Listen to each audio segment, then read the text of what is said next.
নারায়ণগঞ্জে রূপগঞ্জে আড়ত দখল নিয়ে দুই পক্ষের সংঘর্ষে অন্তত ২৫ জন আহত হয়েছেন। কয়েকটি যানবাহনে ভাঙচুর ও অগ্নিসংযোগও করা হয়েছে।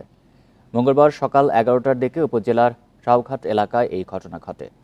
পুলিশ ও স্থানীয়রা জানায়, আড়তের দখল নিয়ে সেলিম প্রধান ও মুজিবুর গ্রুপের মধ্যে দীর্ঘদিন ধরে বিরোধ চলছিল। এ নিয়ে দুপক্ষের মধ্যে কথা কাটাকাটি এক পর্যায়ে শুরু হয় সংঘর্ষ। কয়েক ঘন্টা ধরে চলা সংঘর্ষে ইটপাটকেল, ককটেল নিক্ষেপ সহ ঘটে গুলির ঘটনা। এ সময় ১০টি মোটরসাইকেল ও একটি প্রাইভেট কার পুড়িয়ে দেওয়া হয়। পরে সেনাবাহিনী ও পুলিশকে পরিস্থিতি নিয়ন্ত্রণে আনে। আহতদের পাঠানো হয় বিভিন্ন হাসপাতালে।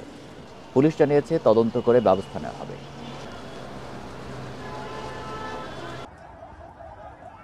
অগ্নিসংযোগের যে বিষয়টা, এটা অবশ্যই দুঃখজনক। বিশেষ করে আপনারা জানেন, দেশে একটা বিশেষ অবস্থা চলছে। এই অবস্থায় এই সমস্ত বিষয় একেবারেই গ্রহণযোগ্য না। যেই করুক, যারা এই ঘটনায় জড়িত থাকুক, আমরা অবশ্যই তাদের বিরুদ্ধে আইনগত ব্যবস্থা গ্রহণ করব।